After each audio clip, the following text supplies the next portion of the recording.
राम शब्द का अर्थ है सकल ब्रह्मांड में निहित या रमा हुआ तत्व, यानी चराचर में विराजमान स्वयं ब्रह्मा। शास्त्रों में लिखा है रमन्ते योगिनः अस्मिन् सा राम उच्यते, अर्थात योगी ध्यान में जिस शून्य में रमते हैं उसे राम कहते हैं। तो मित्रों, अब हम विस्तार से समझते हैं राम क्या है। राम यानी सच्चित आनंद का भाव। यही भाव व्यक्ति के हृदय में जैसे जैसे घर करने लगता है, वैसे वैसे उस व्यक्ति के विचारों, उसके भावों और कर्मों में भी यह भाव परिलक्षित होने लगता है। वह बोलेगा तो आनंद होगा, वह हंसेगा तो आनंद होगा, उसके प्रत्येक कार्य में आनंद ही आनंद दृष्टिगोचर होगा। आनंद का चिंतन किसी भी प्रकार से निरर्थक नहीं हो सकता है, अत आनंद को धारण करना अति आवश्यक है। हृदय में आनंद का भाव जैसे जैसे किशोर अवस्था को प्राप्त करेगा तो वह व्यक्ति की दुराशा का भी नाश करेगा। यह दुराशा ही ताड़का रूपी राक्षसी है जो जीवन में उलझन व भटकाव पैदा करती रहती है। अपनी दुराशाओं की वजह से ही व्यक्ति अपने अच्छे खासे जीवन को भी नरक बना लेता है। आनंद का भाव फिर आगे जाकर व्यक्ति की कठोरता, निष्ठुरता का भी अंत कर डालता है। ये कठोरता और निष्ठुरता ही मानो खर और दूषण हैं, जो मन रूपी वन में छिपे दुर्दांत राक्षस हैं।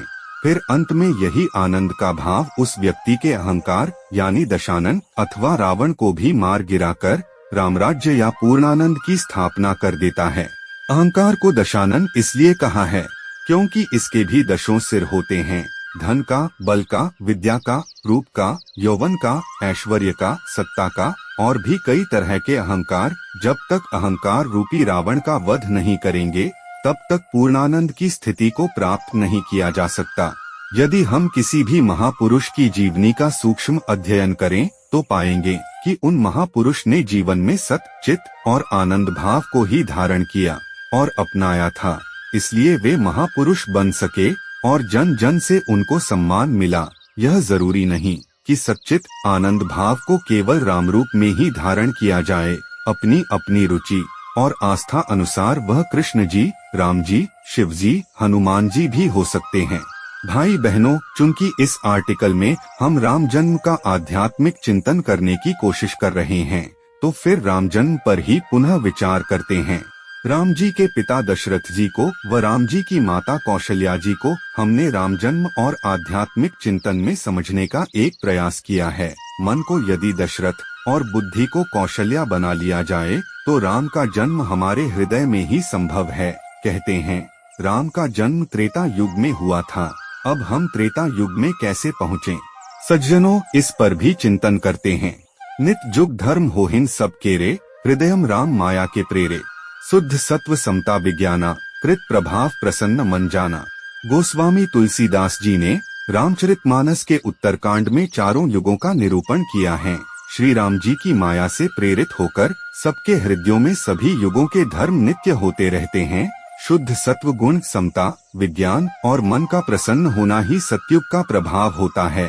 यानी यदि हम में सम्यक ज्ञान है, विवेक है, यानी समता, विज्ञान और मन भी हमारा प्रसन्न है, तो कहा जा सकता है कि हम सत्युग में जी रहे हैं। सत्व बहुत रज कछु रति कर्मा, सब विधि सुख त्रेता का धर्मा। बहु रज स्वल्प सत्व कछु तामस, द्वापर धर्म हर्ष भय मानस। दोस्तों, अगर सत्वगुण अधिक हो, कुछ रजोगुण हो अर्थात क्रियाशीलता हो, कर्मों में प्रीति हो, सब प्रकार से सुख हो, तो यह त्रेता का धर्म है। यानी सतोगुण के रूप में ज्ञान और विवेक के साथ साथ कुछ क्रियाशीलता स्वरूप कर्मों में प्रीति होने से हृदय में रजोगुण का भी संचार हो, तो कह सकते हैं कि इस समय हम त्रेता युग में जी रहे हैं। परंतु जब रजोगुण अधिक बढ़ जाए, सत्वगुण के रूप में ज्ञान और विवेक थोड़ा ही रह जाए और कुछ तमोगुण के रूप में हृदय में आलस्य, प्रमाद, अज्ञान और हिंसा का भी संचार होकर मन में कभी हर्ष हो, कभी भय हो, तब कह सकते हैं कि हम द्वापर युग में जी रहे हैं। कलयुग का निरूपण करते हुए गोस्वामी जी ने बहुत सुंदर बात कही है। तामस बहुत रजोगुण थोरा, कली प्रभाव विरोध चहु ओरा। तमोगुण अर्थात आलस्य, अज्ञान, प्रमाद, हिंसा आदि हृदय में बहुत बढ़ जाए, रजोगुण अर्थात क्रियाशीलता कम हो जाए और ज्ञान व विवेक का तो मानो लोप ही हो जाए, हृदय में चहु और विरोधी वृत्तियों का ही वास हो, सब तरफ अप्रसन्नता और विरोध हो, तो कह सकते हैं हम उस समय घोर कलयुग में ही जी रहे हैं। भाई बहनों, यदि हम कलयुग में जी रहे हैं तो क्या यह संभव है कि हम अपनी मन स्थिति को त्रेतायुग की बना लें? बुद्ध जुग धर्म जानी मन माही, तजी अधर्म रति धर्म कराही। बुद्धिमान लोग अपने मन का अवलोकन कर यह जान लेते हैं कि उनका मन कब किस स्थिति में है, यानी मन कलयुग में है या द्वापर में। वे मन की स्थिति में सुधार लाने के लिए तब अधर्म को त्यज कर धर्ममय में रुचि लेने लगते हैं। धर्ममय का तात्पर्य यहाँ उन बातों के पालन करने से है जिससे मन में सतोगुण का उदय होकर ज्ञान और विवेक का संचार हो और तमोगुण व रजोगुण घटकर सच्चित आनंद भाव को हृदय में स्थायी रूप से धारण किया जा सकता है। विभिन्न साधनों के द्वारा, जैसे नाम जप से, सत्संग भी इसके लिए अति उत्तम साधन है, क्योंकि बिनु सत्संग विवेक न होई, राम कृपा बिनु सुलभ न सोई। सत्संगत मुद मंगल मूला, सोई फल सिद्धि सब साधन फूला। भावार्थ, सत्संग के बिना विवेक नहीं होता और श्री राम जी की कृपा के बिना वह सत्संग सहज में मिलता नहीं। सत्संगति आनंद और कल्याण की जड़ है। सत्संग की सिद्धि यानी प्राप्ति ही फल है और सब साधन तो फूल है।